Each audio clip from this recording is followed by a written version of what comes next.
Toda. Esperemos que no se caiga. Bueno, buenas tardes a todas. Hoy estamos aquí reunidas para nuestra tertulia de las mujeres universitarias del mes de julio del 2026 y vamos a profundizar en esta obra titulada Cartas de Maruja Mayo, que es una edición que ha reunido Guillermo de Osma, que es conocido de algunas de las personas que estamos aquí. Pero para empezar la tertulia, lo primero que vamos a hacer es leer un poema, que en este caso lo va a leer Cristina, que tiene relación con Maruja Mayo y su estancia en Argentina, y que ella ha elegido. Un momentito, Cristina, que te voy a... Sí, Porque, perdón. hola, buenas tardes. Buenas tardes. En realidad, ¿Sales? Sí. he tratado de unir, porque siempre, sobre todo para ti que eres nueva, cuando comenzamos la tertulia, siempre leemos un poema.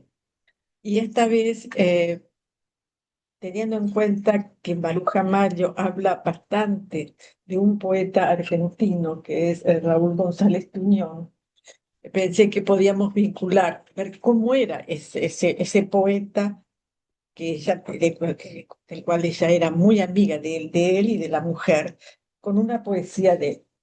Voy a leer en realidad un párrafo porque creo que esto que es el poema de Raúl González Tuñón, las argentinas lo conocerán, Juancito Caminador.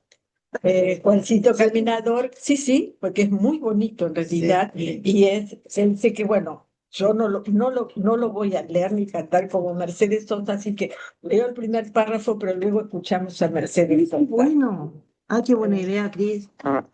A Juancito Caminador, muriendo en lejano puerto, el prestidigitador.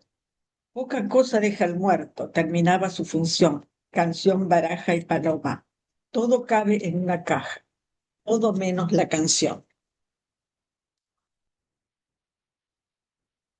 Y ha tocado como güey, que acompañaba a Bertolt Brecht en todas las obras.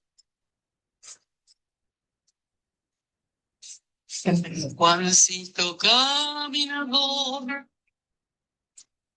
murió en lo lejano puerto, el prestidigitador. Poca cosa de que el muerto terminaba su función, canción, baraja y paloma. Todo cabe en una caja, todo menos la canción. Ponle el luto a la piano, al conecto a la estrella, al barquito a la botella, a la voz. Música de barraco, canción, baraja y paloma, flor sin aroma, todo menos la canción.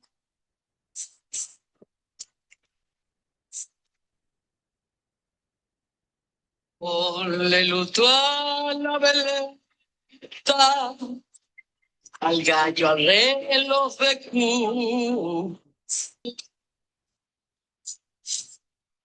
Bravo. Gracias, Cristina. Lo Muchas único que gracias. no, me pareció que podía ser una buena idea, y lo único que voy a decir, porque ahora te toca a ti presentar el libro y todo lo demás, es con respecto a González Tuñón, que no es muy conocido. Sí fue muy relevante en la Argentina porque él es el que inicia la poesía moderna política y la poesía como muy urbana y muy social. Y es el autor, entre otros, de La Rosa Blindada, que es un homenaje, es un libro de poemas de él, que es un homenaje a la rebelión de los mineros en Asturias, exactamente, En el en el 34. Ujú. Y González Tuñón escribe Ese González La Rosa Tuñón es Pintada. apellido. Hay muchos González Tuñón en Asturias ¿Ah, sí? que tuvieron minas. Y por eso ¿Pero Turión o Tuñón? González Tuñón. Tuñón. Es Tuñón. González Tuñón. Así que bueno, esto era. Muchas gracias, Cristina. Madre mía, qué sorpresa, cosa tan bonita.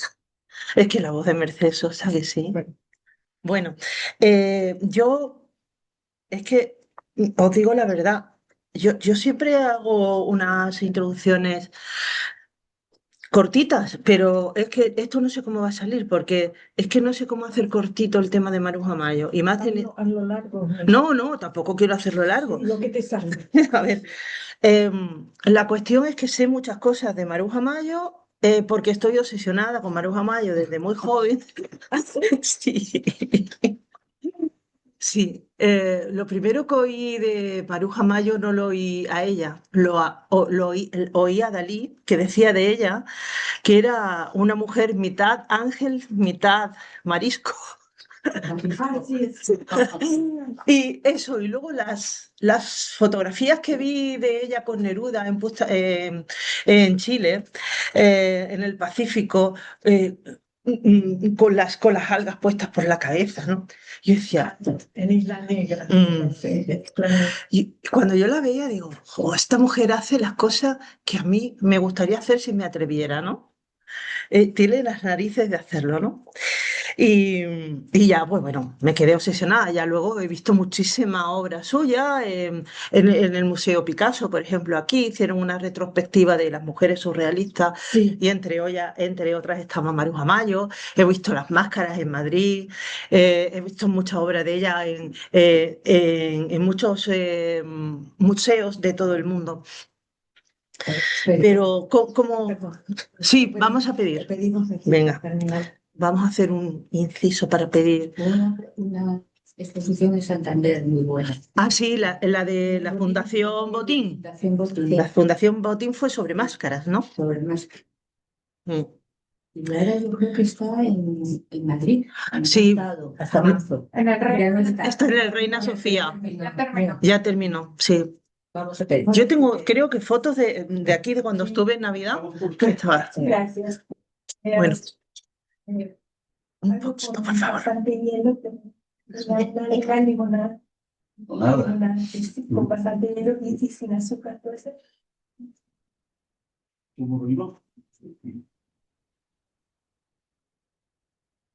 Agua mineral con gas y una rodaja de limón, un zumo de limón, como quiera. Agua mineral con gas con limón. Pues yo también, igual. Lo que es eso. Yo quiero un Earl Grey, como siempre, pero esta vez lo quiero con mucho, mucho, mucho hielo. Es una cosa así como si fuese un iceberg. Ay, una tila, por favor. Que Cristina se nos va a deslocar hoy. Una tila. Tiene la mancha. Se va a volver loca, se va a volver loca. Va a ser un Maruja Mayo de un momento a otro. Un té con limón y un vaso con hielo. El pobre El pobre estará muy, muy asustado. Todos los días las puertas abiertas y ya está. Y no hay manera que salga de ahí. Eso es por los espejos, tú lo sabes, ¿no? Lo he intentado yo coger los nada. espejos. Es por los espejos, es que hay. Tenía que cerrar ya la puerta para poner espejos. Claro, bueno, pobrecito. A lo mejor cuando se vaya la luz y vea la luz fuera. Seguro. Angelitos, que se va a abrir la cabeza de los golpes que se pega. Porque algunas personas han desayunado aquí y ellos vienen con las migajas. Ya, las migas. Ah, Bueno, en unos minutos está todo aquí. Venga, genial. Muchas gracias. Bueno, vamos a seguir. sí, sigamos. Vamos a seguir con. Y unos frutos secos, por favor, que yo no tomo chucherías de estas, por mucho que me gusten. Los tengo aquí. Ay, genial.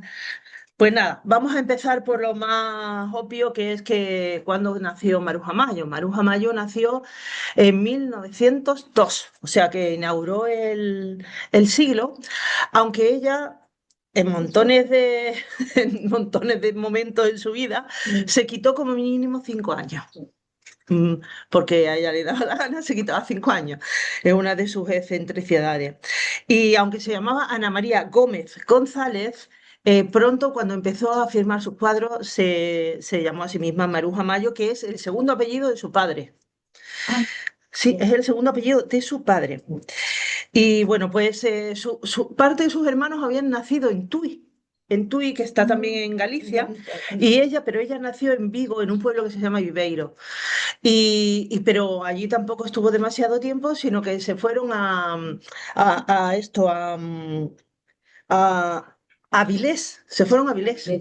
Porque su padre trabajaba para aduanas, era un alto cargo de aduanas y como el hombre iba subiendo de escala, cada vez iba yéndose a un lugar que tuviese más prestigio. El puerto de Avilés era bastante, claro, era bastante importante. Estuvo en esa escuela de artes y oficios que había en el Entonces, sí, exactamente. Entonces, sus padres eran personas, no se puede decir que sean de mentalidad liberal, pero realmente lo eran. Y sobre todo lo que estaban es muy preocupados por la formación de sus hijos. Ellos promovieron que sus hijos, tanto chicos como chicas, tuvieran estudios. Y Maruja, que enseguida se le vio el talento que tenía con las artes, pues fue a una escuela de bellas artes artes y oficios, porque no sí, entonces eran de arte y oficio en esto, en Avilés, en Avilés. Además, la vida le vino perfecta, porque creo que estuvo como 10 años ella en Avilés y a los 10 años, cuando ya tendría que haber dado el salto a la universidad, pues le tocó a su padre que lo destinaron a Madrid. Entonces, pues la familia se fue a Madrid y Maruja se matriculó bueno, le costó su trabajo porque había que hacer un examen muy, muy difícil en la Academia de las Bellas Artes de San Fernando. Y lo aprobó, sí, sí, lo aprobó. Y bueno, pero eran estudios superiores. Era el mismo nivel que antes los dicho. Pero no entraba La Academia de San Fernando. Era Hasta el año 70 y... no me quiero equivocar, 73, 74. Pero tenía un prestigio, ¿verdad? Sí, sí. Y era muy difícil entrar. Y, por ejemplo, venía gente como, por ejemplo, Dalí. Dalí vino desde Cataluña a esa escuela para entrar. Sí, seguramente debe haber sido de las primeras mujeres. Ahí. Claro, lógicamente tuvo que ser de las primeras mujeres. Nosotros tuvimos una compañera, que ahora mismo no me acuerdo, María Carrera, que había estudiado en la escuela, Claro. en la Escuela de Bellas Artes de San Fernando. Manda saludos siempre. Siempre mandan saludos. Pues igualmente decimos. Allí en la Real Academia de las Artes de San Fernando, allí coincidió con Salvador Dalí, con Margarita Manso y con otros artistas que estaban marcando, ya empezaban ya a marcar lo que era la vanguardia, como una especie de pandilla de gente genial, que luego se reunían en la residencia de estudiantes. Entonces, la residencia de estudiantes, donde estaba Alberti, Federico García Lorca, todos los demás.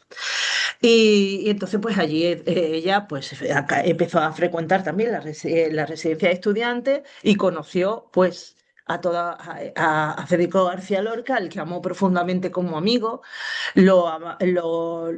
Era para él además una guía, sobre todo en las escenografías, porque una de las partes que mucha gente no conoce de la obra de García Lorca es el diseño de escenografía. Y Maruja Mayo incluso se fue a París a hacer unos estudios de ampliación de estudios, se llamaban entonces, en el que fue especialmente a aprender escenografía y diseño de vestuarios. Y eso, ¿no? Bueno, pero aquí, cuando conoció a la gente de la residencia de estudiantes, conoció a Rafael Alberti y de Rafael Alberti se enamoró enseguida. Y Rafael Alberti se supone que se enamoró de ella también. Y estuvieron 7 años juntos, casi 7 años, pero Rafael Alberti se enamoró de María Teresa León y la dejó de mala manera y siempre se tuvieron como una manía bastante grande que le perjudicó a Maruja Mayo en el exilio, cuando estuvo en Argentina, porque se hicieron un grupo, el grupo más marxista y eso de la gente que se fue a Argentina, eh, estaba comandado, digamos, por Rafael Alberti y María Teresa León, y entonces ella no frecuentaba mucho, por eso frecuentaba más a las Ocampo y a toda y a esa gente, ¿no? Bueno,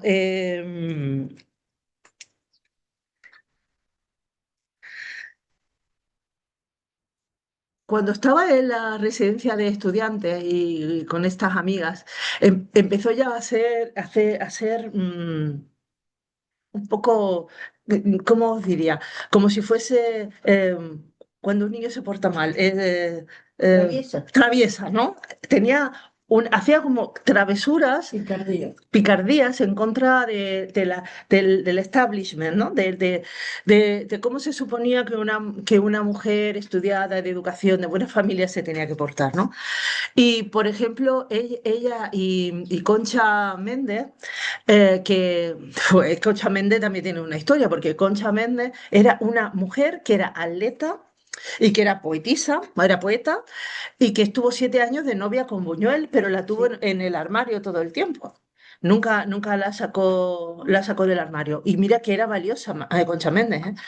Bueno, pues Concha Méndez y Maruja Mayo se iban por las verbenas, por los barrios populares de Madrid y, y les encantaba ver la gente, cómo vestían, los tipos, el barquillero, el que afilaba los cuchillos, las chulapas, todo eso, ¿no? Le gustaba verlo. Y entonces se veían también como los hombres iban a las tabernas a tomar y cómo a ellas no las dejaban entrar en las tabernas. Y entonces se ponían en los cristales a hacerle burlas a los hombres tras los cristales.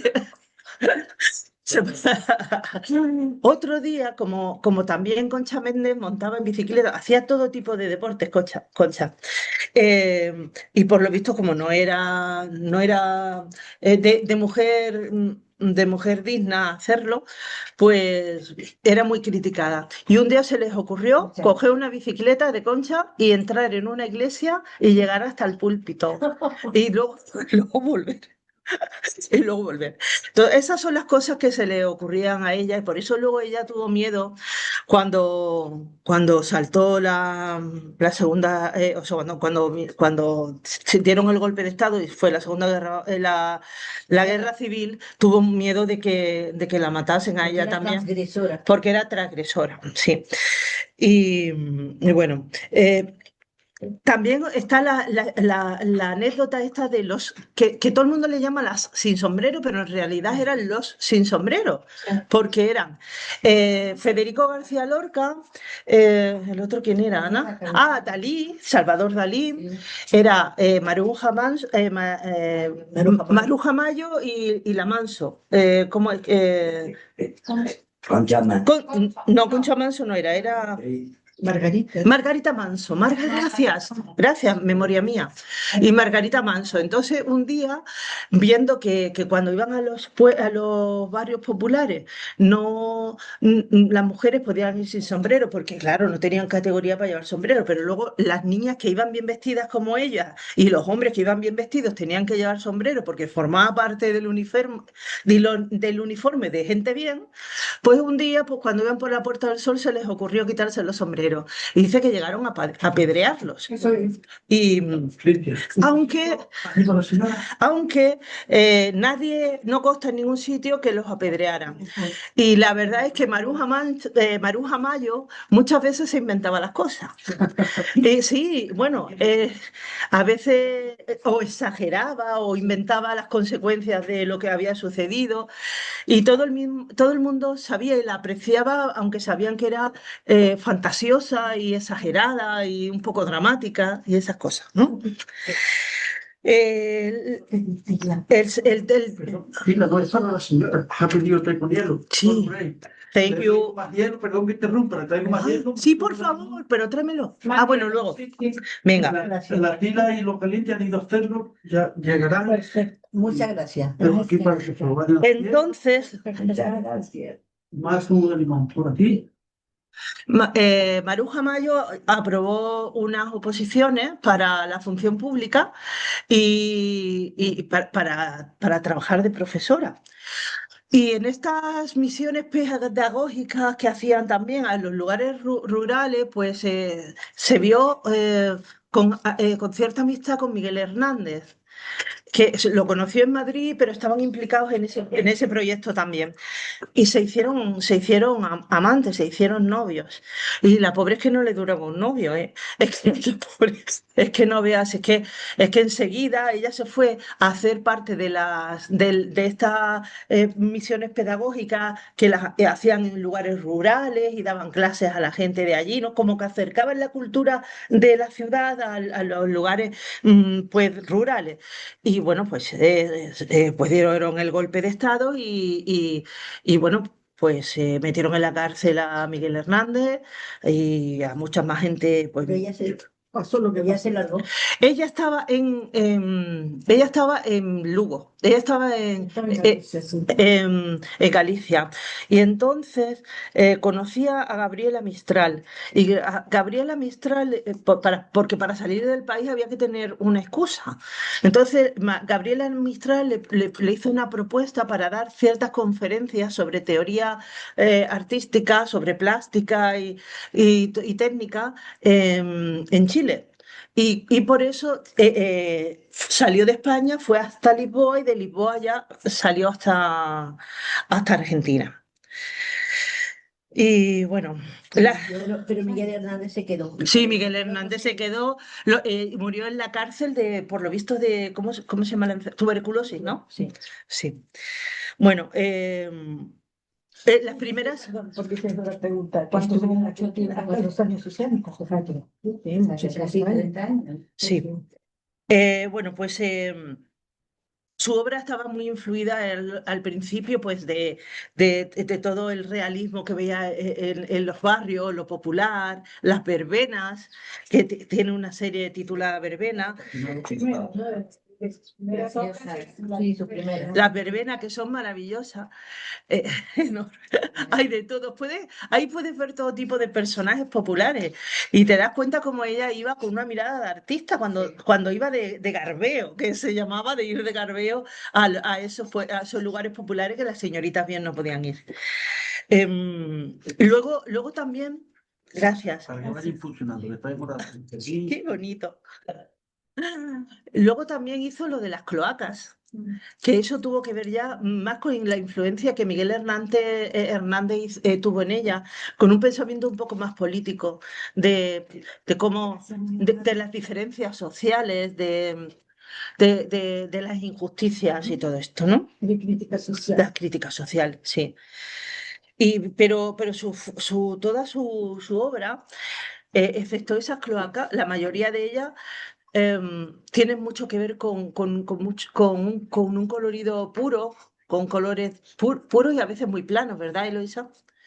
Bastante planos. Tiene una factura de ilustradora. Sí, efectivamente. Es importante, ¿me puedes contar? Sí, sí, sí. Que no De es hecho, una color, no, es no, ¿verdad? sí. De hecho, Eloisa, ella no se murió de hambre y pudo poner el precio que le puso desde el principio a su obra, porque ella no vivió al principio, no, ni al principio ni casi al final de su obra. Luego ya, a ver, porque ella sabía lo que valía su obra y nunca dejó que vender su obra barata. Ni regaló nada. No regaló nada. Pero podía vivir, por ejemplo, ilustrando libros, haciendo proyectos para revistas, y ya lo hacía en España y luego cuando llegó a Argentina, pues lo hizo muchísimo. Por ejemplo, para Sur trabajó mucho. Con las Ocampo, algo trabajó, Cris. Sí, trabajó. Pero no tanto. Luego pero sí trabajó también luego para una editorial. Constancio Sevilla. Pero nunca ilustró ningún libro de Vigil, a pesar de que era nomás. Vale. Lo vivió con él. En la embajada, ¿no? No, con Vigil en la embajada, no, Vigil era, no.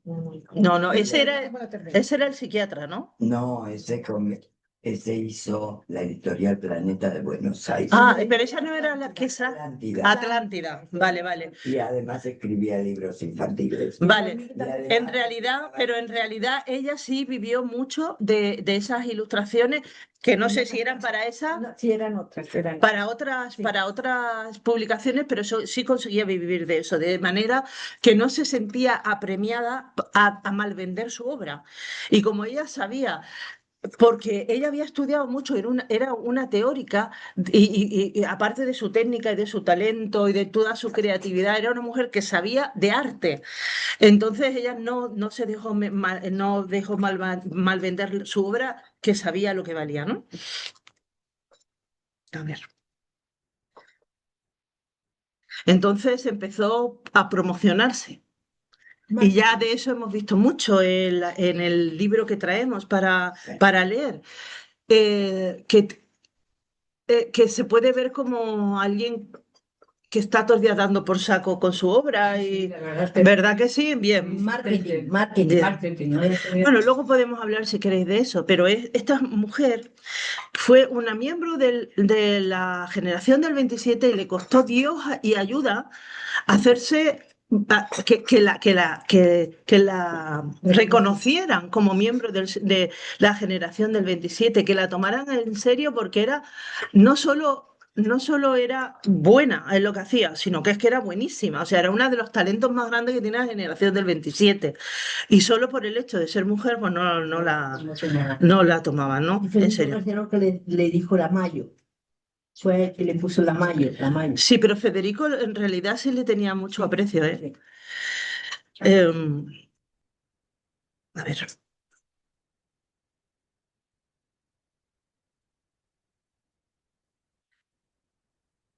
Otra de las obras que, después de las cloacas, no es que dejara el tema de las injusticias sino que empezó a tratarlo desde otro punto de vista. En mi opinión, más simbólico y que a mí me gusta muchísimo es el de las máscaras y el de las espigas estas, el del trabajo, la dignidad del trabajo. ¿Mm? Y esa había mucha obra de ella en la exposición de Madrid. Y luego, pues cuando llegó a Argentina y cuando se iba de vacaciones a Punta del Este o cuando se fue a Chile de vacaciones también con Neruda y todo esto, ella no miraba los viajes como ir de vacaciones, sino ir a tomar documentación de las geometrías en el mundo. Acordaros de que la espiral de Fibonacci está en la naturaleza en muchísimos lugares, ¿no?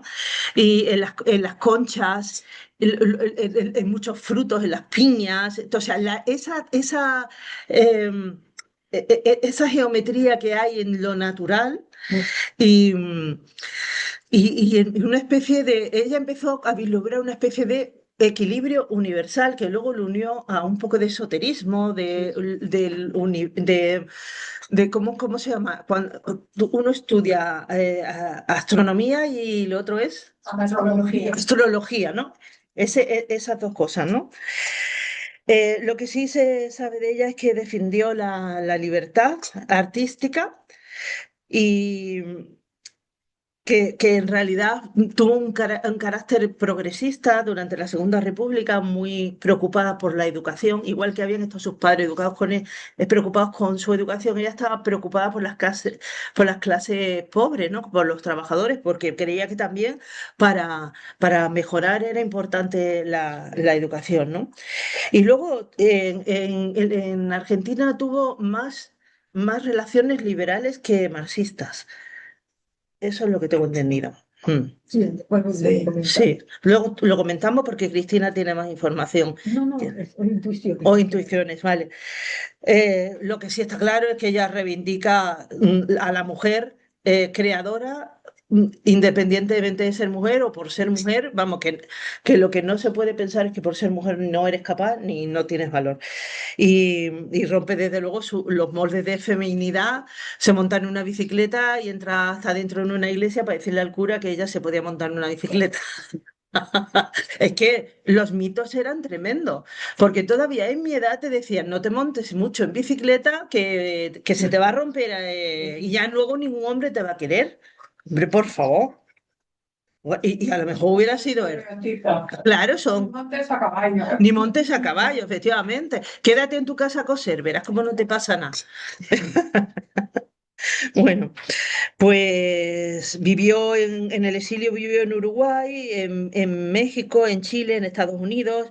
Tuvo correspondencia con todos los directores de los mejores museos del mundo, con los galeristas, con todo.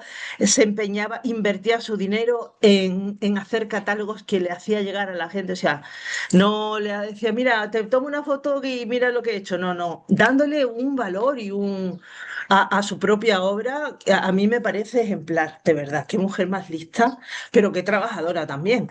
Porque ella hacía una cosa que no nos gusta nada a los que escribimos o pintamos o lo que sea, y es nuestra autopromoción. Eso es muy fastidioso, decir que tú eres, yo, es que mi obra es magnífica, es que he tenido un éxito en no sé dónde.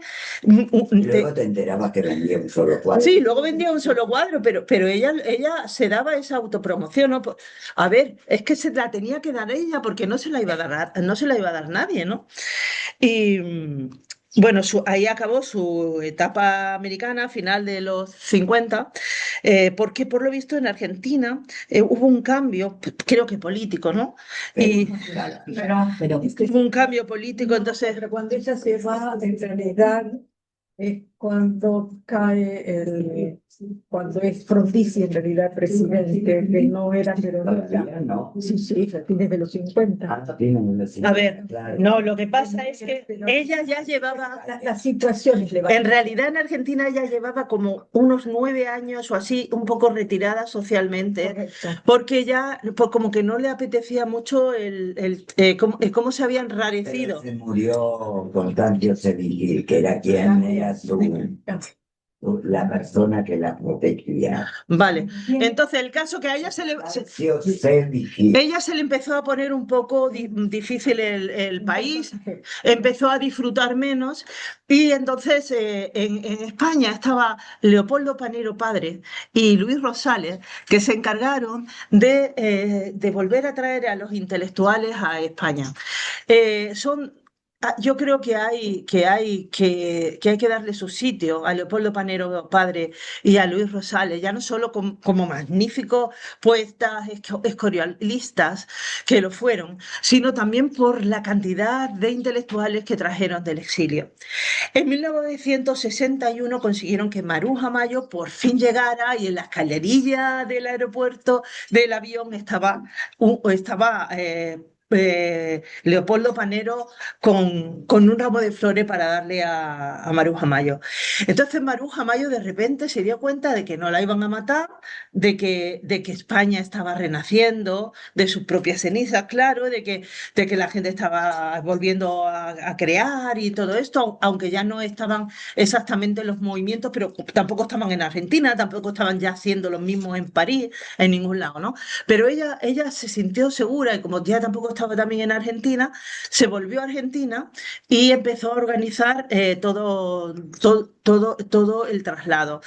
El traslado casi todo fue de obra y de libros y de escritos y todo eso, ¿no? Ella fue organizando y en 1965 ya vino a España.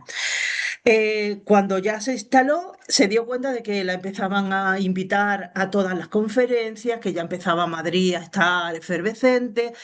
Fueron momentos antes de la muerte del dictador, ya se estaban preparando muchas cosas, la gente se estaba dando permiso, los hijos de la gente que había estado en la guerra habían empezado a ir a estudiar al extranjero, entonces había como otros aires, ¿no? Y a ella le invitaban a ir a todo. Por ejemplo, en aquella exposición que hizo Andy Warhol en la Galería Vijander, estuvo ella y también estuvo, pero ya eso fue en los 80, porque ella fue musa musa de la movida madrileña hasta cierto punto. Sí, es verdad. Sí. La La entrevistaron Paloma Chamorro la entrevistó y entonces pues a todos los saraos donde iban toda esta gente con cresta, con unos maquillajes imposibles, llegaba ella con sus rabillos, con esa performance que hacía de llegar con esas ropas extrañas, con esos maquillajes histriónicos, y entonces estaba como si de repente Maruja hubiera encajado en su sitio, ¿no? Y, bueno, Maruja Mayo estuvo en la exposición de Las Costus, que es una de las escenas de mi libro No solo en Madrid. Sí, sí, y que estuvo la Chamorro, que estaba Alaska, Tino Casal, toda esa gente. Y bueno, pues encajó muy bien, hizo una última parte de su obra que tenía mucho que ver con las geometrías, con el universo, con la astronomía, con todo esto. Y bueno, y ya Maruja murió en el 93, creo que fue, ¿no? Sí. Sí, Murió, 93 años. murió en 1995 con 96 años. Con 93 años, sí. A partir de los 80, gracias también a que fue musa, de repente empezó a valorarse a Maruja Mayo de la manera que se merecía e incluso por encima de muchos compañeros suyos de la generación del 27. Y desde entonces no se ha parado de hacer exposiciones, de hablar sobre ella, y a mí me fascina. Y por eso cuando me enteré de que había unas cartas que, que había recogido Guillermo de Osma, que es un historiador del arte que tiene una galería en Madrid, que ha trabajado para Sotheby's, y es un hombre muy interesante, pues decidí proponerlo para la tertulia. Y bueno, pues la hemos leído y ahora cada cual pues dirá si le ha gustado como obra literaria o no, porque es de lo que nosotros tratamos, ¿no? También sabemos que las epístolas es un género, ¿no? El género epistolar. Y que Frida Kahlo ya, por ejemplo, hay un libro de cartas de Frida Kahlo, hay otro, el de cartas a Teo de Van Gogh, el de Mariano José de Larra, las cartas marruecas, creo que son, o sea, la literatura epistolar de toda la vida de Dios. Y ahora, Yana, pues vamos a pasar la palabra, que creo que me he extendido mucho. Perdonad por mi pasión. Ha hecho muy bien la presentación, muy completa. Se agradece. Muy bien. Me he pasado, pero es mi pasión que no sabía por dónde recortar, de verdad. No, muy bien. A ver, Ana, ¿queréis que quitemos las flores? Porque es que no nos vamos a ver. Ahora, no, sí nos vemos. Ahora sí nos vemos. Después nos ¿Alguien miramos. tiene por ahí el libro? No, o sea, el hijo de pasante, no. Te agradezco. Si tienes aquí. Gracias. Yo puedo decir que a mí me ha gustado mucho. Ah, qué bien. Y lo he leído para arriba, para abajo. Ahora leo las cartas, ahora leo los comentarios, ahora leo. Que no lo he leído de una vez de eso. Y lo he leído varias veces, pero no solamente de tirada. Porque me pareció que era una gran mujer, muy interesante y con mucha ambición, pero también era una persona, Sí. era una artista que sabía lo que valía. Ella era consciente del valor de su obra. Ella sabía que era buena, que era superior y que estaba dentro de la generación del 27. Sí. Ella era muy consciente. Y entonces, cuando en el 37 sale de España, temiéndola la guerra, y se marcha a Argentina, es donde se abre camino como artista surrealista. También viajó a Chile y a Uruguay. A mí me parece que su técnica de marketing es muy importante, porque en todas sus cartas no habla de ella como persona, de sus sentimientos, de eso. Únicamente habla de su obra, lo que va a vender, lo que valen los precios, únicamente promociona eso, su obra, ¿no? Con lo cual el marketing para mí lo inventaron los surrealistas y los del 27, no ahora. Salvador Dalí también se vendía muy bien. Exactamente, muy bien, muy bien. Entonces a mí me gustó eso. Además también me gustó porque es una mujer transgresora, moderna, libre y profesional, muy profesional. Y su humor ácido también se reinventaba constantemente. parte de la generación del 27, por supuesto, pero ahí, cuando se quedó enamorada de Alberti, lo pasó mal, porque ella sí sintió una cierta depresión. Eso le dolió a ella mucho. Sin embargo, María Teresa León, pues era otro tipo de mujer. Y entonces Alberti prefirió durante muchos años, durante 47 años, a María Teresa León. Y ellos le pusieron muchas zancadillas en Argentina para que ella no consiguiera muchas cosas y por eso ella tenía que estar un poco hacia atrás. Y, y lo que yo, ya lo demás lo habéis dicho todo. Lo único que no diste fue el título el canto de las espigas. El canto de las espigas, considerada su obra más importante. Y luego está la serie de Cabeza de Mujer, Naturaleza Viva y Máscara. De vuelta en España en el 65, hizo dibujo geométrico y cosmógrafo. Gráfico. Sí, con la serie de Viaje de Este, que en realidad Viajes de Este son personas volando, ¿no? Como astronautas. De éter, ¿no? Sí, éter. Éter. Viajeros de éter. Viajeros del éter. Del éter, que es del aire. Del éter, sí. Luego, en 1982, le dieron la medalla de oro al mérito de las bellas artes y volvió siendo ya un mito de arte español. Por eso lo recibieron con barajas con flores. Esa es mi aportación. Siguiente. Siguiente. Yo voy a decir algo. Literariamente no me parece nada especial. Sí, literariamente a mí también porque creí que iba a ser como cartas a flor, o sea, Claro. algo como lo de Virginia Woolf, como tal. No. Y esto literariamente no aporta nada.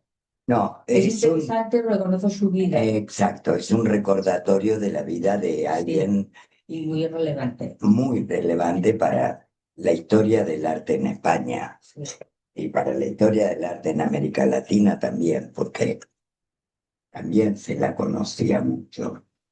Pero por el otro lado, hay, en las cartas tú puedes extraer alguna cosa, como esta cosa de luchar por el lugar de su lugar como mujer dentro del arte. Hay una frase que me encantó, ¿no? Dice, No sé cuál es. este grupo de verbenas es las primeras telas que pinté. Es acertado lo que usted dice, que mi pintura es sólida, constructiva, formal, espontánea, compuesta y poética y nada común. Y que por estas condiciones y por ser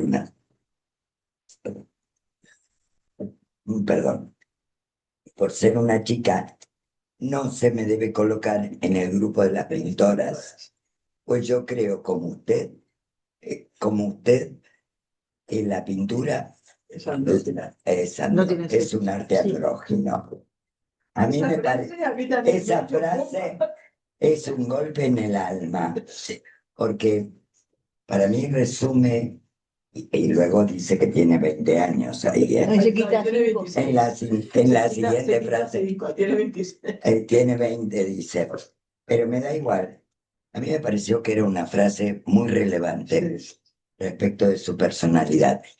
Y esto marca por qué mueve toda esa cosa que mueve a través de las cartas para vender y toda Claro. como su autovaloración continua.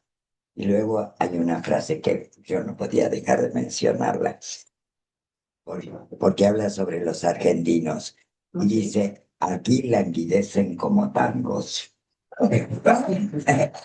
Es buenísima. Y yo no me acordaba de haberla leído. Aquí está en la página 170. Aquí languidecen como pan. Aquí languidecen como tangos. Buenísima, me encantó.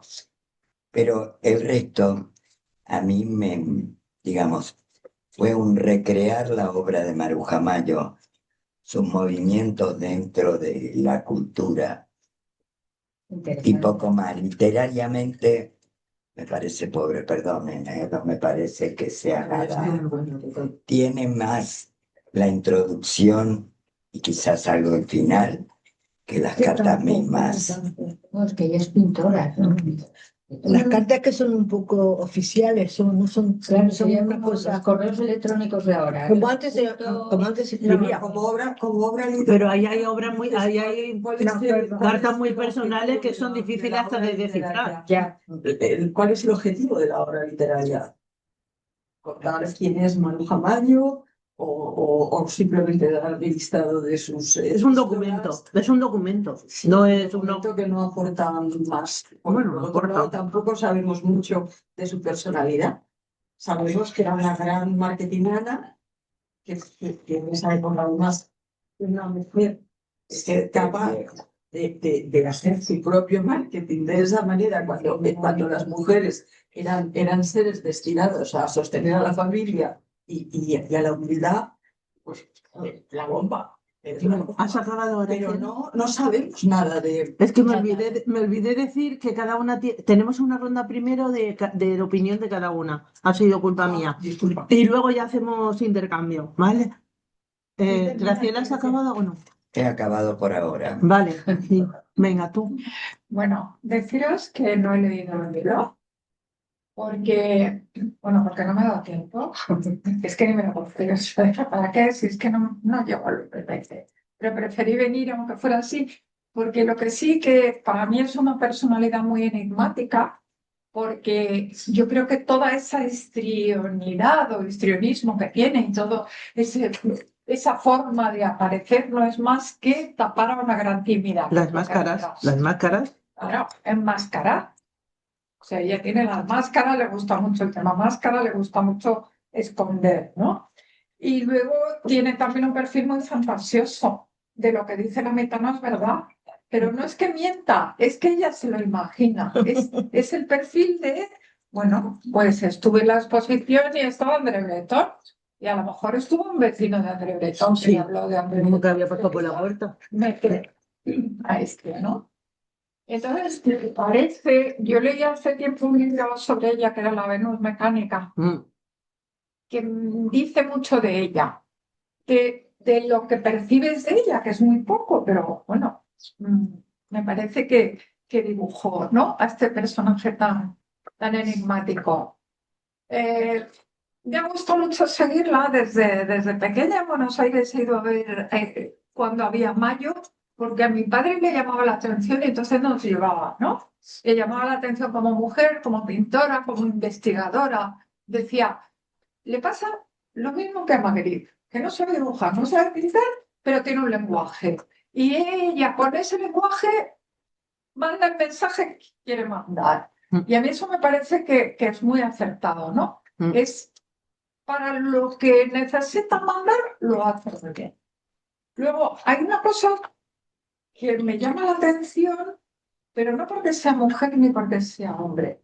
Es verdad que una mujer que se autopromocione tanto como ella no es normal, o no era normal, o fue pionera haciéndolo. Pero a mí no me choca porque sea mujer, a mí me choca porque normalmente la personalidad del artista es antitética con la personalidad. Es como si tuviera dos fases. Exacto. Es que tú no puedes. El que es comercial no es artista. El que es artista no es comercial. Tiene siempre que sospechar de aquel que sea comercial o artista. Sí, es verdad. ¿No? Porque es que no se da. O sea, hay antecedentes, como por ejemplo Goya tiene una época en la que habla de su obra y tal, y está muy preocupado, pero el contexto es totalmente distinto. O sea, Goya pasa a ser del pintor de la clase bien y de las marquesas y de no sé qué, a ser tachado de filo francés con la invasión francesa, y entonces, claro, cae en desgracia y se tiene que autopromocionar porque no le queda otra, es que tiene que comer para protegerse, ¿no? Para protegerse. Entonces, eso me choca mucho de ella. Me gusta mucho que sea muy estudiosa, muy investigadora, hace unos dibujos, ¿no?, de toda la... O sea, de repente la naturaleza muerta en ella es naturaleza viva en vez de naturaleza muerta. El estudio que hace es casi microscópico, ¿no? Parece un Linnaeus en vez de Es verdad. un cuadro, ¿no? Sí, parece una lámina de un biólogo. Es de un detalle, de un tal, todos los hilitos que salen y todo tal. Pero bueno, un personaje curiosísimo y muy interesante pues compararla con sus contemporáneos. Por ejemplo, Puedo agregar una cosa. A mí me llama la atención el Maruja Mayo. Me ha llamado tanto la atención porque no son habituales mirar en la pintura de ella. Pero esa era su obsesión por el trabajo, Pinta las Graciela. manos y la pinta abierta. Esas son las herramientas del trabajador, las manos. y Sí, la pero punta casi de 6 dedos. de seis que casi tiene- son gigantes. Sí. Marité, por favor. Bueno, yo tampoco leí el libro, desafortunadamente, o afortunadamente, no sé. Pero indudablemente estoy completamente de acuerdo. Es una personalidad increíble. Estuve el año pasado en el Reina Sofía, la retrospectiva que hicieron, y me pareció así absolutamente fascinante. Lo Sí. que tú decías, ella se reinventa cada vez que hace una muestra, es otra pintora. Eso me impresionó. Nunca he visto una retrospectiva donde no es que ella tenga un lenguaje, ella era multilingüe, siempre tenía un lenguaje diferente. Es impresionante, eso me fascinó. Y tuve también la oportunidad también de ver un video largo, y que le hicieron a ella, una entrevista que le hicieron a ella de por lo menos 40 minutos, ya con 90 años, con 40 años, totalmente pintada. Esa es la de la Chamorro o la de Soler Leal. Soler Leal también la entrevistó. Yo no sé quién era, pero Un señor, ¿no? No, O una muchacha. una mujer. Esa es la Chamorro. Sí. Pero fantástico. Esa es una de las creadoras de la movida madrileña. Sí. Entonces, pero no sé, porque Paloma Chamorro. con ella ya de 90 años. Sí, la tenía como... No sé. Bueno, Pero era un ídolo para Era una musa, un ídolo. sí, entonces ahí también, en ese video se nota qué personalidad tenía esta mujer. Totalmente extrovertida, pero Segura. Segura, y de una forma hasta vulgar, ¿no? Su lenguaje. La foto Como ella se... con neuda esa. Con las algas, con las algas y todo eso. No, realmente tuvo que haber sido una persona una mujer de una personalidad increíble y pues, una pintora excelente. Su obra me fascinó. Yo había visto en Buenos Aires, no me acuerdo dónde, pero era una pequeña exposición y era dedicada, era alguna parte del El Museo de Bellas Artes tiene obra de ella. Pero había una pequeña muestra de ella, pero creo que era de alguno de sus temas, no me acuerdo bien. Pero esta retrospectiva realmente es absolutamente fascinante, ¿no? Comenzando por las verbenas, ¿no? Y después Los cuadros de los fondos del museo.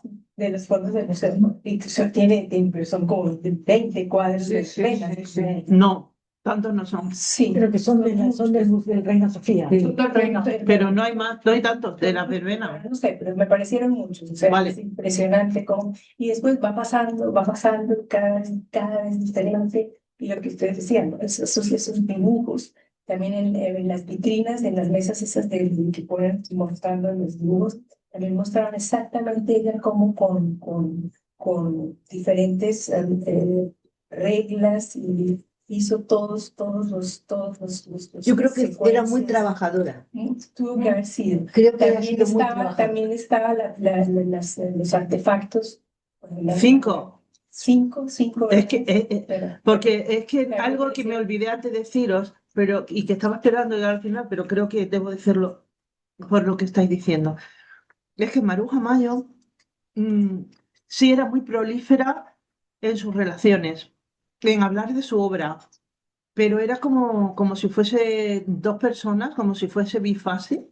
Entonces ella se encerraba a trabajar y tardaba muchísimo en hacer en una obra.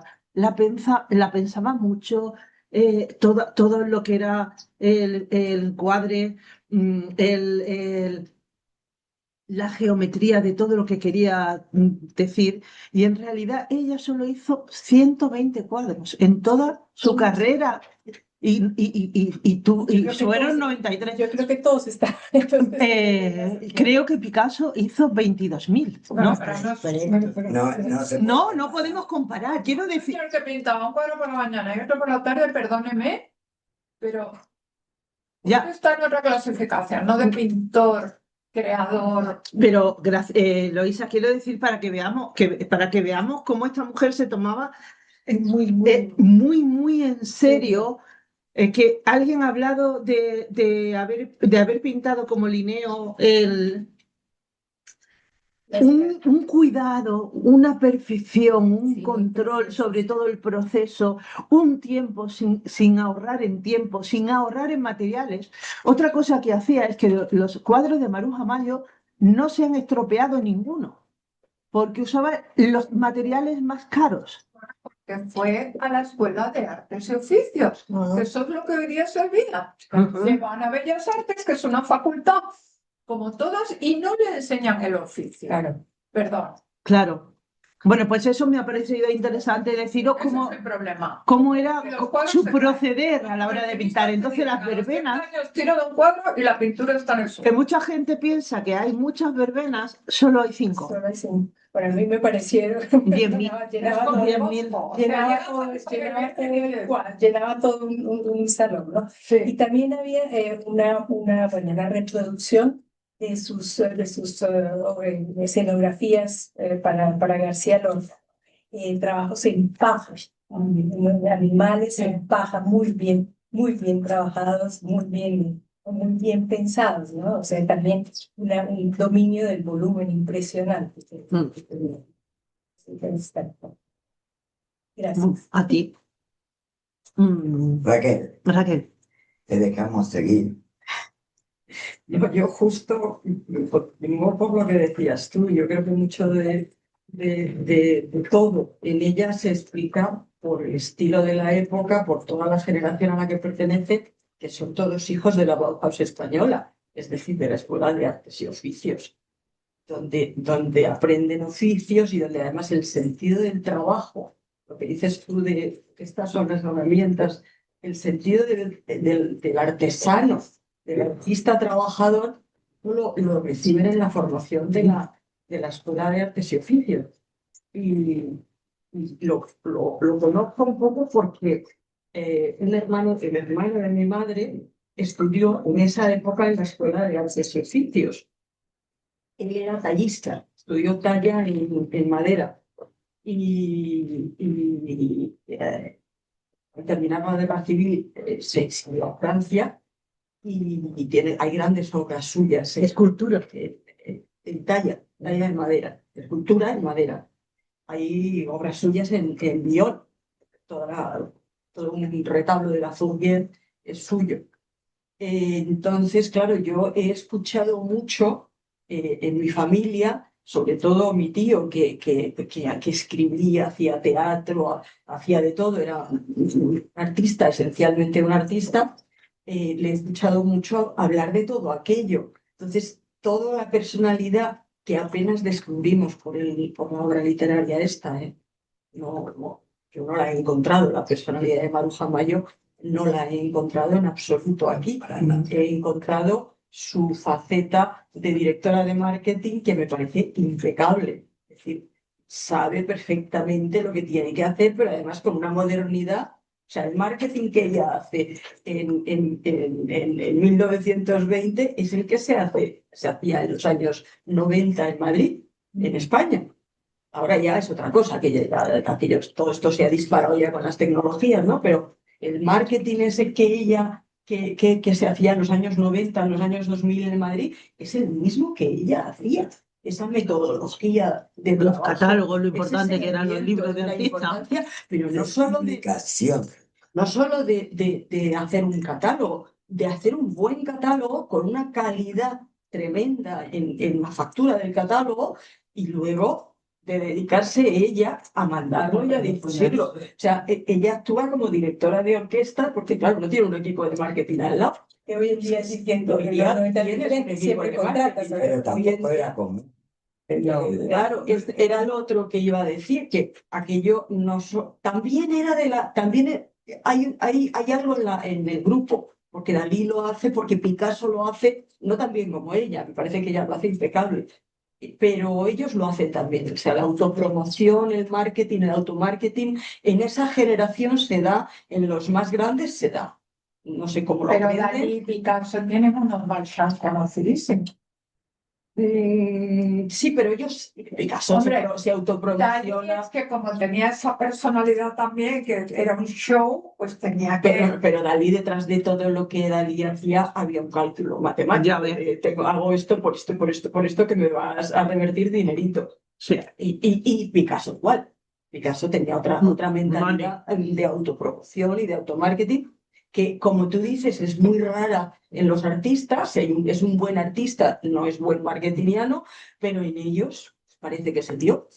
Y ella, tanto como ellos, pero o mejor, porque ella se la de un metodológico, de un preciso. Hay una frase que también me llama mucho la atención, que dice: acabo de llegar pues no sé si es a Montevideo, y dice: y no estoy trabajando mucho porque estos primeros meses estoy muy dedicada a mi circuito social.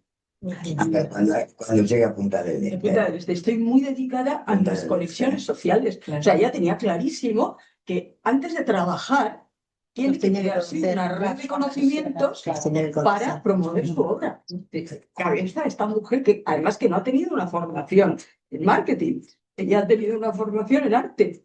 O sea, es maravillosa, me parece maravillosa. Es una pena que no se pueda ver nada de su alma, digamos, dentro de esa A obra. ver, su padre era un responsable de aduanas, sé que algo tuvo que influir Igual. en el tema de cómo se mueven las mercancías y esas cosas.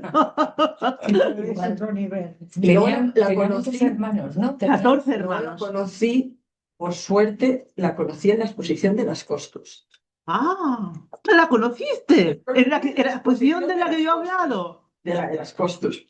Porque yo entonces... Por poco sales en mi novela, yo puede que entonces salgas. era directora del Rompeolas de la Comunidad de Madrid. Ajá. El Rompeolas de la Comunidad de Madrid fue un tinglao que montamos la gente de la movida dentro de la Consejería de Educación de la Comunidad de Madrid. Y fue un tinglao que se montó, se llamó Programa de Producción, de Apoyo a la Producción y Promoción de la Cultura de Vanguardia. En realidad era un apoyo a la comunidad madrileña. Yo llevé a Peor Imposible, a Gabinete Caligari y a Peor Imposible, Gabinete Caligari, La Frontera, los llevé a Roma a tocar y llevé a toda la movida a una exposición de la Academia de España en Roma. Toda la movida fue a Gataca de la Prada, Montesinos, en una exposición de trajes de novia, pintura, escultura, aquí fue de todo, a la Academia de España en Roma.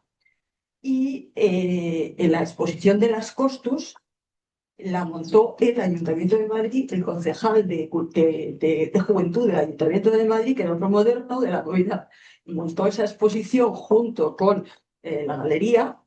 ¿Pero tú hablas de la que se hizo en la Galería Vijander? Sí. Ah, sí. O sea, la mía. El dinerito para la exposición a Vijander se lo dio el concejal de Juventud del Ayuntamiento de Madrid, que era gay, que era moderno y que estaba loco con las Costus, claro. Y entonces, bueno, Vijander también tenía todo tipo de amistades. claro, Vijander. y con Manu Hammer, no, pero le dio dinerito. Le dio dinerito. Y ahí fue donde se trajo a Manu Hamayo y donde tuvimos el privilegio de conocerla. ¿Quién era el alcalde de Madrid entonces? Tierno Galván. Enrique Tierno. Ah, vale. ¿Tú conociste entonces también en aquella época a Javier de Juan? Javier de Juan. El pintor, claro. Claro. Javier es encantador, es amigo. ¿Qué te causó Maruja Mayor? Pues, mira, a ver, por abreviar, como cuando conocí a Celia Cruz. Es ese cuajo, esa mujer cuajada en quién es, esa presencia tan imponente, esa seguridad. Aquí estoy yo. Sí, sí, sí, esa sensación. Ya no tengo nada que perder. No tengo... Todo solo que gana. Esto soy yo y orgullosa estoy de serlo. Y con una fluidez, con una estructura, relacionándose con toda la gente por allí, gente joven, tan moderna como el que más, tan vanguardista como el que más, tan divertida, tan marchosa como el que más. Y fue Muy interesante. Solo la vi ese día, la conocí ese día, pero Me encanta conocer a gente que estuvo en mis novelas. No, y que corroboran toda la documentación que hice, vamos. Porque algunas veces yo no estuve allí, no es que me lo invento. Había otra musa de la época que era Carmen Infante, la nieta de Blas Infante, que también pedía las cosas y tal. Carmen era más joven, Carmen iba vestida con trajes de novia del siglo XIX. Ella era coleccionista de trajes de novia, de encajes y tal. Tenía una tienda en París, en el Palais Royal, tenía una tienda donde vendía los trajes de novia que ella iba recuperando de cualquier sitio, mucho en Andalucía. Caprile tiene una colección de esos trajes, Lorenzo Caprile. Carmen Infante, claro. Sí, él fue el que se quedó con la colección de Carmen. Oh, no me digas. Yo es que No me lo digas que voy a escribir un libro. Pues sí. Es que me fascina esta historia. Bueno, María Dolores. El libro que te va a encantar, el libro de Ana Peña. O a lo mejor me lo tira a la cabeza porque ya estuvo A mí allí. me encantó, de verdad, me gustó muchísimo. Y además es que hablas de ese tema que estaba un poco olvidado. Yo llevaba cresta. No, qué guay. Bueno, yo también llevaba las mejillas pintadas de morado, así que... Llevaba cresta, ¿qué más llevaba? Pantalones de cuero. Sí. Creo que esta. Normal. Claro, era los 80. Claro. ¿Conociste a Tino Casal? De formar nunca se Y a Paloma Villú. Tengo pelo para Paloma Villú. Pues es que Paloma Villú dice que ella era la musa de Tino Casal. Pero claro, No, la Puede ser. Bueno, Hola, Hombre. Marisa, presencia. por favor, siéntate. ¿Te importa ponerle la silla? Tino Casal tenía una Bueno. novia que se Muchas gracias. llamaba Lola, que era la que hacía, trabajaba mucho con Sarri en ópera, que era la que hacía el vestuario, que era muy buena. Pero él era gay.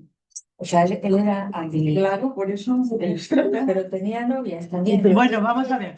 María Dolores. Bueno, pues yo lo que comentamos, o sea, que no es una obra de literatura epistolar, sus cartas son como prácticas para mí y que yo esperaba algo como las cartas eso de Virginia Woolf o Flaubert, que es literatura, o sea, tiene un interés histórico y biográfico y ella, bueno, ahí se ve la personalidad muy avanzada para su época. Y luego la relación que tenía con los de la generación, con Buñuel, con Dalí, con Lorca, Alberti, y que ella misma escribía galeristas, se autopromocionaba, que es lo que dices, que es muy raro que un artista haga eso, que siempre tienen a alguien al lado que lo hace. Y ella tenía la facultad de ser muy buena como artista y se sabía promocionar. Pero literariamente no me pareció una obra epistolar intensa. Categoría literaria. Eso. No, vale. Tú. Es que justamente a mí cuando Míralo, que por favor. leí El ordenador. en el vuelo de Málaga a Berlín, me leí todas yo les comenté a Las ella, cartas. las cartas que desde el punto de vista literario realmente son muy pobres. Su lenguaje incluso es bastante pobre, comete errores incluso de ortografía. Sí. Sin puntos, sin comas. Sí, es como que hay una pequeña parte Dislexia incluso. sí, hay como una pequeña parte en ella que no funcionaba del todo bien. Me llamó también la atención, claro, Aquí se han mencionado cartas, por ejemplo, no sé, para mí como un modelo de cartas de un pintor son las cartas de Van Gogh, ¿no es cierto? O sea, Sí, las cartas de Entonces cuando tenía este libro dije, ay, va a ser igual. Claro. No, en No, realidad, aparte de venderse, hay mucho de cotilleo. Y era bastante como una personalidad que le gustaba un poco como eso. Entonces, y después dije, bueno, las cartas no. Y la segunda parte del libro, que ya son dos, uno es un estudio de ¿cómo se llama esta mujer? Estaba bien, pero nada. Y después el que es la parte de Reyes, ¿no? de Guillermo de Osma, Vale. también me pareció que era informativo, pero no penetra realmente, Cierto. porque él sí se considera medio como propietario de alguna manera, o de algunas obras, o de las cartas, en fin, y que son las únicas que existen, o por lo menos que han salido hasta ahora. O sea, a mí reconozco que me decepcionó mucho. Y además, porque me llamó la atención, conociendo un pelincito, ¿no? De lo que podía ser el ámbito cultural, intelectual de Buenos Aires, que es donde transcurre la mayor parte del tiempo, es casi 30 años en la Argentina, es que penetra y no penetra, no cae del todo bien. Y entonces sería como muy interesante indagar por qué una personalidad tan fuerte como es la de ella, una personalidad más fuerte todavía que es la de Victoria Campa, ¿qué pasa para que en realidad no nos simpaticen? Por eso cuando tú decías participó en realidad era poco y nada, y no sé. Y además hay un personaje que se menciona aquí, que es María Rosa Oliver, que ha escrito libros preciosos, preciosos, y que es la personalidad de Oliver es totalmente distinta, por lo poco que uno puede inferir y por lo que se ha dicho aquí, ¿no? Tampoco hacen buenas migas cuando podrían haber tenido algo, porque, bueno, María Rosa Oliver, que viene de una familia también de la clase alta, digamos, argentina, es profundamente de izquierda, es miembro del Partido Comunista, etcétera, que algo podría haber tenido en común con con Maruja Maggio, pero creo que Maruja Maggio en realidad le interesa que Rockefeller le lleve el apunte. ¿Qué? Que Rockefeller, Nelson Rockefeller, era Nelson, era Nelson, que no le mandan esas cartas que si uno entiende un poco el lenguaje empresarial o diplomático, etcétera, se da cuenta que son cartas puramente asépticas, nada, sí lo vimos, o muchas gracias, etcétera. Entonces, digo, ¿hasta dónde ella realmente penetró? Esto son todas preguntas que me hago, porque como no sé cómo son las biografías, tú mencionaste una o tú mencionaste. No sé cómo ella realmente penetró en distintas áreas, que no es solamente la Argentina en este caso. Desde Chile, ella va al Uruguay, pero en realidad está en Punta del Este, y sabemos lo que era sobre todo el Punta del Este de esa época. Era nada. Era nada, pero era de los muy ricos, y de los Punta del Este Era Buenos Aires, solo lo más de el upper crust. Exactamente. Claro. Entonces, a mí me gustaría saber que toda esta tarea de marketing, qué efecto surtió, ¿no? Que realmente ella logró, que hace mucho esfuerzo, lo quiere vender o hacerse conocer. Yo no sé si vender es la palabra exacta. Sí, ¿por qué no? Sí, pero no, pero te quiero decir, la palabra es hacerse conocer en un sentido mejor todavía, como estoy yo ahí. ¿Entiendes lo que te quiero decir? Sí, Y de pero paso que eso le dé la de vuelta. reconocimiento, como de gran reconocimiento. Es que en realidad Eso. yo creo que ahí, Cristina, es donde está la cosa. Yo creo que Maruja estuvo toda su vida buscando un reconocimiento que por alguna cuestión ella pensó que no se lo merecía personalmente o incluso que no le interesaba, porque en los últimos años de su vida ella hablaba de la soledad y de lo preciada que era su soledad. Sí, se va quedando sola, yo no sé. Sí, O se va quedando solo, quiere quedarse sola. y de lo importante que era la soledad para ella Entonces no sé si es que ella no, pero se sentía obligada a tener relaciones para vender su obra. Yo estoy haciendo últimamente cosas, por ejemplo, yo he terminado una novela hace 2 semanas y ahora me he dado como 4 meses para promocionar mi obra. Me apetece como si me metieras un dedo en un ojo, igual. Pero teniendo en cuenta cómo está el mundo editorial, todas las cosas que hay que hacer, pues tengo que empezar a ¿Cómo está todas el las... mercado? Y la obra que tengo escrita, tengo que mandarla a premios, que eso supone completar unas bases que son muy complicadas, presentarte a agentes, presentarte a editoriales, presentarte a premios. Lo tengo que hacer y no me apetece nada. Y María y Maruja lo hacían. Mira, en base a lo que Raquel, tú no, lo que Raquel decía, esto hablo desde el absoluto desconocimiento, nada más que la imagen, lo que está en el imaginario popular de lo que puede ser en la movida en los Sí. años 80, y que parecía que ella se movía muy como pez en el agua con toda esta gente tan rompedora, Y así era, etcétera. ¿eh? Sí. Pero ¿qué era lo que más, de esa gente, qué más podía obtener? ¿Era reconocimiento o venta? Yo creo que reconocimiento, que ella.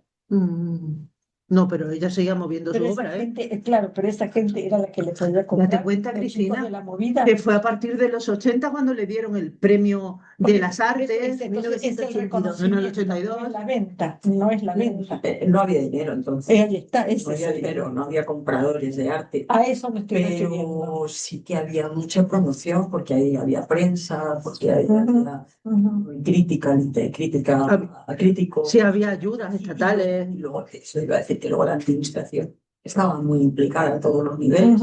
Se estaba empezando a comprar obra contemporánea para los museos. Sofía y Claro, para lo que luego fue Sofía.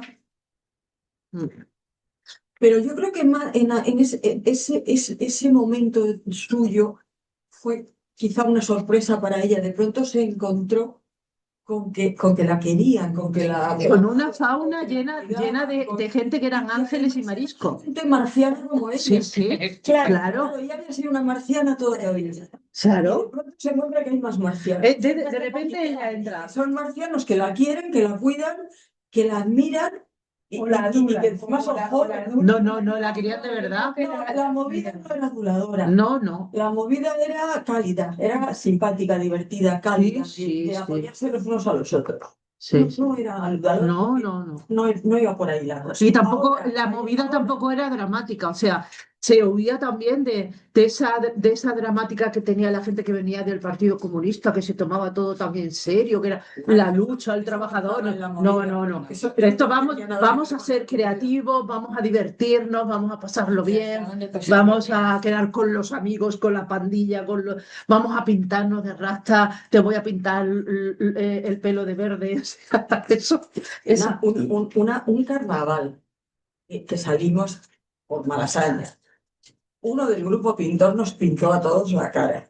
Nos puso unas caras preciosas. A mí me pusieron una mariposa maravillosa. Yo me acuerdo de quién, pues un pintor conocido de los de... Y nada, estuvimos de una para otro y al día siguiente por la mañana acabamos en casa de alguien medio dormidos ahí, cada uno donde podía. Y yo cuando llegó mi hora de irme a trabajar, pues me fui corriendo, me fui al baño y tal, no sé qué. Y digo, bueno, que me voy, adiós. Y me dice una amiga, tú te has mirado la cara. ¿Tenías la mariposa todavía? No, tenía los churritos de la mariposa. Sí, no, dice, me voy a trabajar en prostitución. Con aquello que me habían comprado las primeras lentillas que había. Y yo toda la noche por ahí llegaba por la mañana, tenía que irme a trabajar y hacía así en el espejo, sacaba las lentillas, echaba... Me la volví a poner.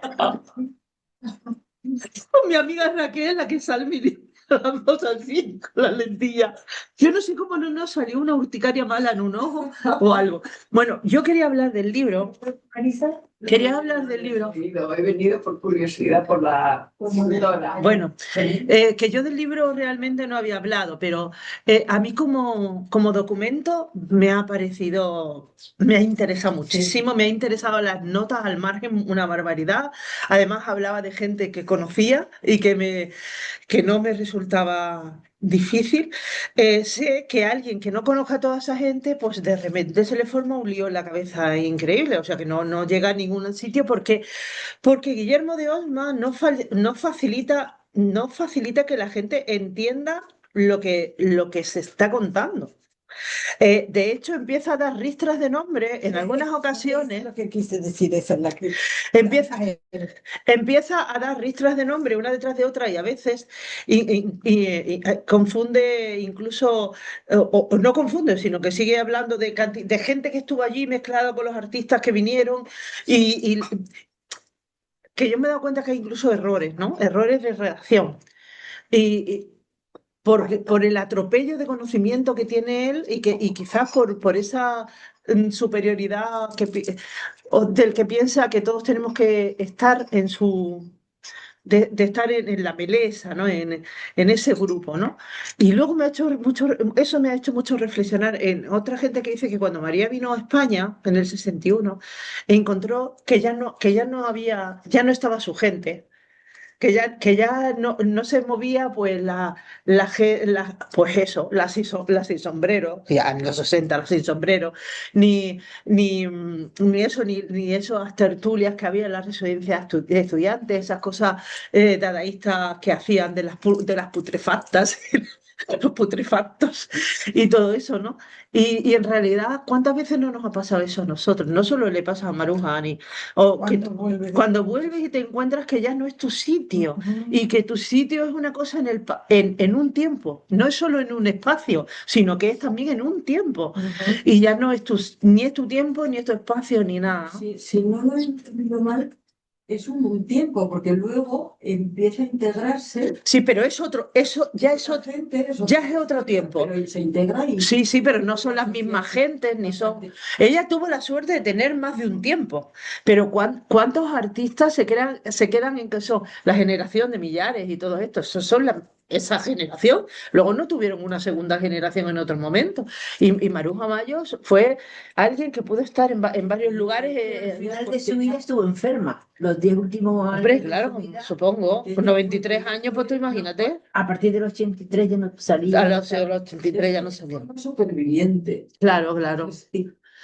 Dura muchos años como superviviente. Pero es que incluso aunque hubiera salido a partir de los 96, 95, 96, ni había ya movida, había un montón de muertos que había dejado ya la movida, había un montón de familias destrozadas que había dejado aquello. O sea, aquello ya no era ni el tiempo, aunque seguía siendo el espacio, ¿no? Ya no era otra cosa.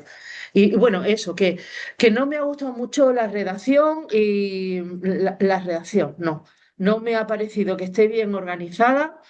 No me ha parecido que sea literaria ni que él se haya esforzado en que sea interesante, solamente ha tenido un montón de información y la ha volcado ahí. Y hay muchas tesis que tienen mejor calidad literaria que esto. Sí, no, a mí me sorprende. Sí. Es como un catálogo. Sí, como un catálogo. Sí. Esa es la sensación. Sí, ¿sabes qué me recordó? ¿Sabes qué me recordó? Que menos mal que me he acordado. ¿Os acordáis? Cuando nos daba clase José Luis Plaza Chiñón, sí, que tenía tantos conocimientos dentro de la cabeza que se le amontonaban en la boca al salir. ¿Os acordáis? Pues eso, ¿no? Esa cosa que yo, tía, que yo soy lista. Me costaba un trabajo horroroso seguirle el hilo.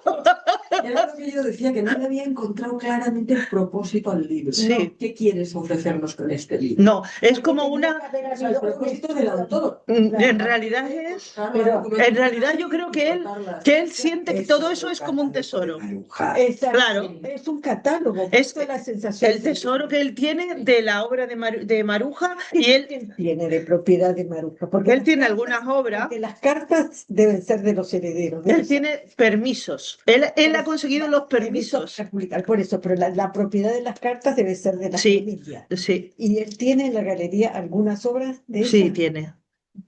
Y yo no, él tiene obras, pero y además tiene suyas de su propiedad algunas, Por eso, de su colección, quiero decir. él tiene, por eso, él tiene Mm. de obras de Maruja Pero Mayo. obras de Maruja. En realidad, pensar que no hay mucha obra de Maruja.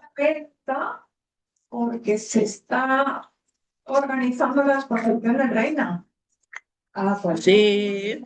Oportunidad que ahora saco esto porque se inaugura de Reina. No, pero a lo mejor quiere vender las obras que tiene. No, lo que ha vendido es el libro y la exposición. Lo que ha vendido es el libro y la exposición del Reina. Por supuesto. Claro, y por eso es más el concepto que me dio a mí de entrar de catálogo. Claro. ¿Cuándo vas a hacer una exposición? Tú haces un buen catálogo, Eso. que al final es lo que queda. Sí. Pero al final de todo me ha merecido la pena leerlo porque ya os digo que he pasado por muchos personajes que me eran conocidos, otros que he tenido incluso que buscar quiénes eran, y sobre todo, qué interesante la personalidad de Maruja Mayo, con esas dos fases del cable, ¿no? En la que una es Maruja, ese pintor concienzudo, talentoso, creativo, que es digamos, un ratón de biblioteca más que nada, y en el otro lado, pues el director de marketing que se tira al bardo ahí a exponer el producto. A mí me resulta muy interesante y me da alas y me hace que se me quite la vergüenza para vender lo mío.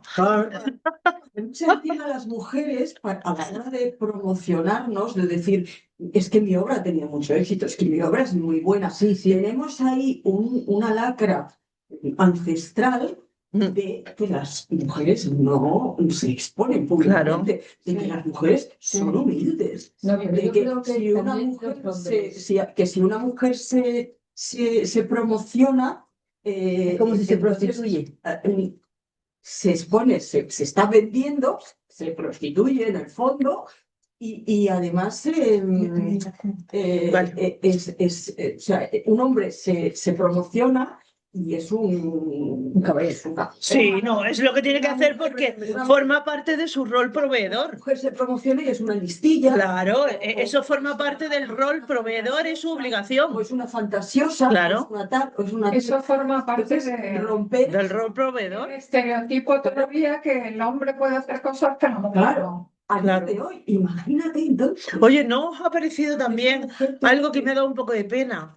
Es que no, la pobre no cuajaba ninguna relación ni amistosa ni romántica, porque lo mismo tenía un carácter difícil. Sí, debía tener un carácter ¿Cómo difícil. carácter difícil? Mucha ropa, tampoco pollo. O mucha ropa, tampoco pollo. De acuerdo, totalmente de acuerdo. Claro, a ver quién era el guapo que aguantaba a su lado, no por su carácter, sino porque brillara a alguien tan sumamente llamativo.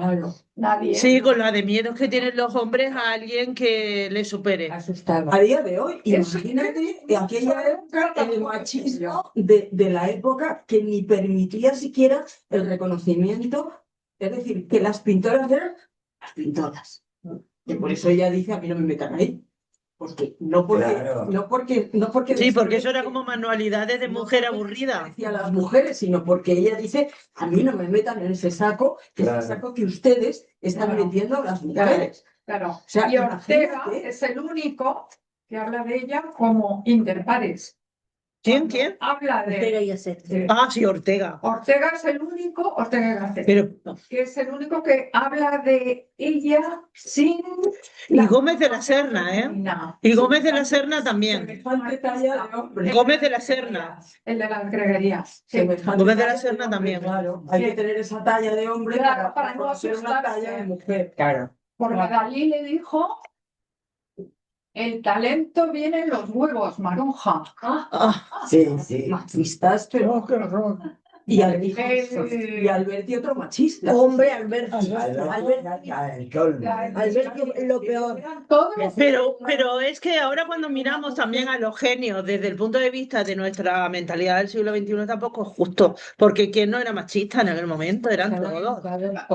Eran muy machistas todos y cuando se mira a Picasso o se intenta mirar la obra de Picasso a través de su personalidad con las mujeres, vamos a ver, no. No es ser machista, es ser misógino. Bueno, lo de hasta Picasso el era tuétano. Además, y Lo de Picasso es misoginia en total. vena. Sí. Y Y lo de Dalí, misoginia en vena. ¿Cuál es el papel de la mujer en sus obras? Eloísa, y además en el caso de Picasso, ya no estamos hablando de hace dos o tres siglos, No. estamos hablando del siglo XX y él en qué año muere, en los ¿Cómo? años 80. Y más moderno Que ya estábamos. que vivía en Francia, o sea, que él Ujú. estaba influido por todas las corrientes francesas que eran más avanzadas porque aquí estamos en la dictadura. Ujú. Pero que no era así realmente. Eso es que no lo han vendido así, pero en España no, estábamos más retrasados social. Hombre, Que no, un pelín- Eloísa. un pelín más. A ver, vamos a ver, que en Francia estuvo prohibida la homosexualidad hasta los 70. Pero mira, me hace gracia porque Maruja Mayo dice, vuelvo en él porque ya va a haber una apertura. ¿Quién fue el ministro que introdujo la apertura en España? Apertura. Apertura del año 62. ¿Quién fue? Fraga Iribarne. Manuel Ibarne. Fijaros el perfil de aperturista de don Manuel, que era, vamos, un buque. Pero para el gobierno de la época, Manuel trajo aire fresco, porque de repente pensaba en liberal. Libertad de expresión. Pero, bueno, chica, yo era una niña, pero es que yo me acuerdo de las tertulias en mi casa con Manuel Fraga Ibarne, entre otros, y es que eran. Porque fue embajador de España en Inglaterra. Él no, Pero eso es mucho más tarde. Más tarde. Tu hermano Marcelo era cónsul en Buenos Aires cuando nosotros estábamos allí. Y entonces al llegar a España nos chocamos con toda la familia Fraga, que eran nuestros hermanos, con todos tal, y aquellos eran los aires de apertura. Que lo que te decía yo de venir de Buenos Aires y era una niña, tenía 7 ¿Sabéis años. que Eloísa ha estado en alguna tertulia de la casa de Luis Rosales? Sí. Es que éramos muy amigos, sí, sí. El hijo, Luis, estudiaba conmigo. Y entonces Maravilloso. los padres, Luis y Maruja, encantadores, hijo único, nos reunían pues casi todos los sábados. Con Panero, con todo. Y llegaba Michi Panero como el enfant terrible. Y según te encontraba, te hacía así, te daba un beso en los morros. Pobre. Murió con una neuritis alcohólica. Pobre. Y digo que son en los morros en el peor sentido, porque te... Sí, dime, vamos a cortar. Bueno, espera, vamos a decir el próximo día la tertulia. La tertulia, espérate, vete. La tertulia de agosto, perdón. Perdón, ¿no presentamos? Sí, claro. Por favor, yo creo que es la primera vez que estamos juntos. Perdón. Sí, claro. A ver, Frank, ¿Y qué tengo que hacer? ¿Presentarme? Claro, presentarte. ¿Y qué es lo que tengo que decir? ¿Cómo te llamas? 4 palabras. ¿En qué lugar te enamoraste de él? ¿A qué dedicas el tiempo libre?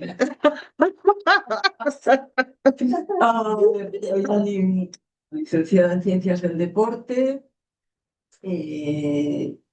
graduada en Derecho. Empecé a hacer deporte porque es mi vida, porque es mi pasión, porque me gustaba muchísimo y toda mi vida ha estado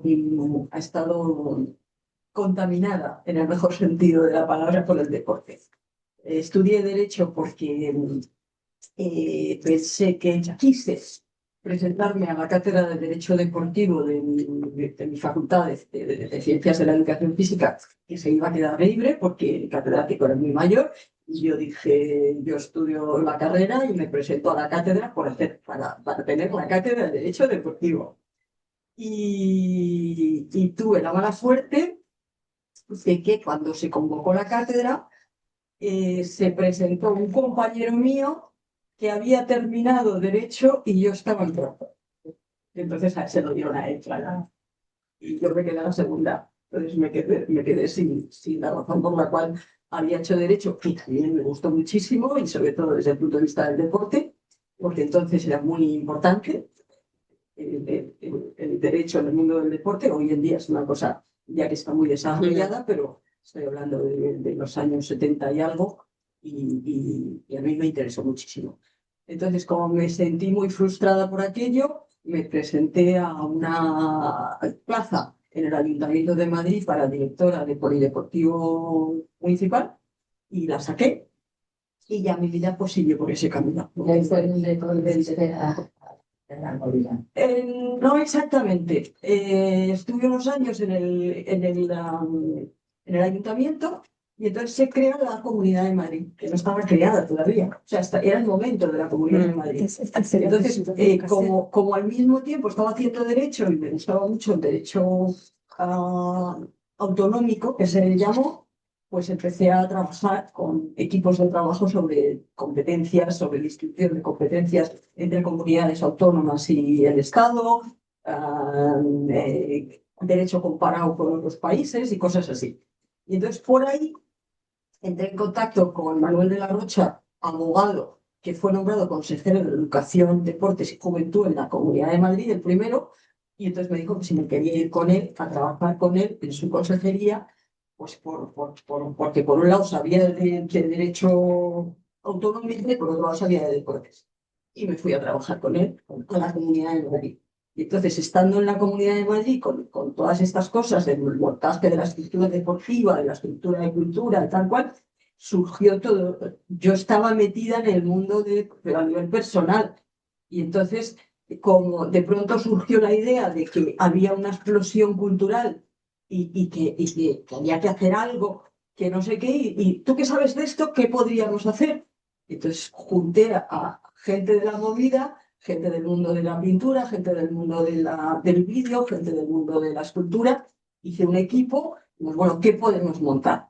Y se montó todo un programa que funcionó muy bien y que han copiado después todo el resto de entidades, o sea, de comunidades autónomas, sí, que se llamó el Rompeolas, y lo llamamos el Rompeolas por el Rompeolas de las Españas, además. Y bueno, fue ahí donde además de estar como diría yo, como observadora, pasé a trabajar como actora desde la Comunidad de Madrid, montando exposiciones, hicimos circuitos de exposiciones por toda la Comunidad de Madrid, hicimos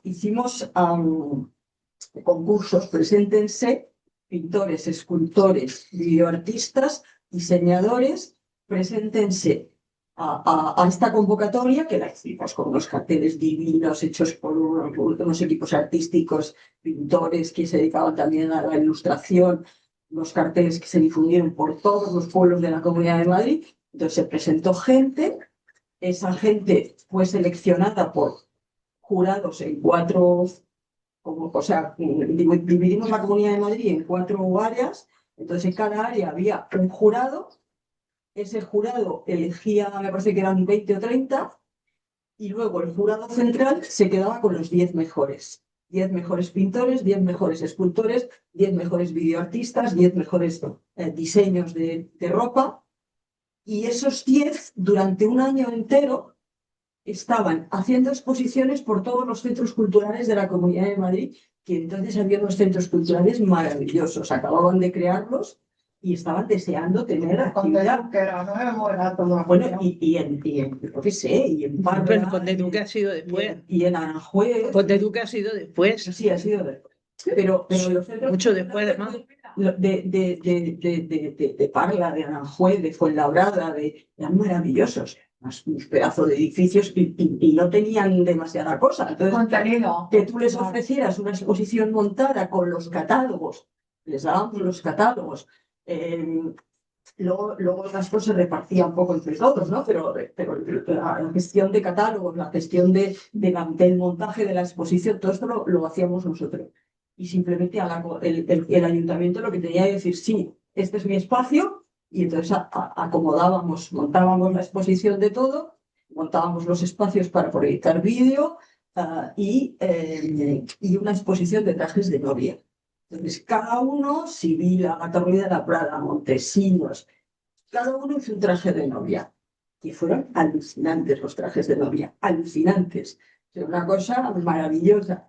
Y entonces se iba la exposición de trajes de novia, iba circulando, y conciertos. Y de esos conciertos que se hicieron en toda la Comunidad de Madrid durante un año entero, al final salieron los mejores, los 3 mejores pintores, los 3 mejores escultores y tal, y a esos, a los artistas se les grabó un disco con Sony, con la discográfica, y les grabó un disco, y de ahí salieron los refrescos, de ahí salió Peor Imposible, y La Frontera, no sé si salió de ahí o...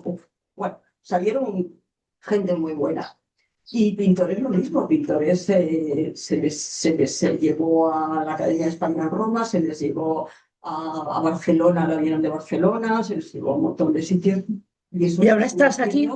¿Ahora estás aquí? ¿Vives ya aquí? Vivo en Málaga hace 15 años. Ah, es de Málaga. ¿Y vas a seguir viniendo a la tertulia? ¿Pero eres de Marbella o de Málaga? Yo soy de Málaga. De Málaga. Vale. Pues nada, ¿cuándo es la próxima tertulia? ¿Tertulia?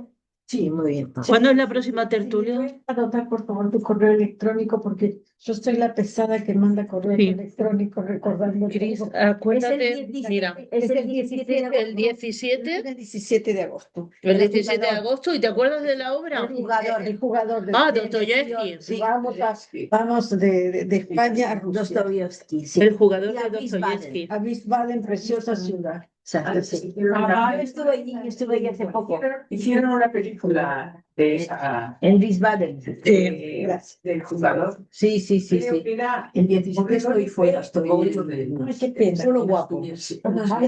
Pero nos reunimos con esto. Pues que voy a Gijón y todos los veranos. Raquel, propongo. No, Tenemos los datos. le porque decimos, Tenemos todos los datos, ¿no? Cristina, Cristina, Cristina, le decimos cada uno en 2 palabras quiénes somos para que ella sepa. Como te parezca. Como le Venga, parezca. empieza. Tú, Que no me tú. traen la cuenta. No, yo no hay Bueno, Ay, sí, pide la cuenta, por favor. bueno, pues Voy a... Para la grabación. Ya. Exacto, que bueno, termino un segundo. Es que Venga. todo esto fue hace como 30 años. Es normal. Después he ido haciendo otras muchas cosas y en los últimos 20 o 25 años me he dedicado a trabajar en la gestión empresarial de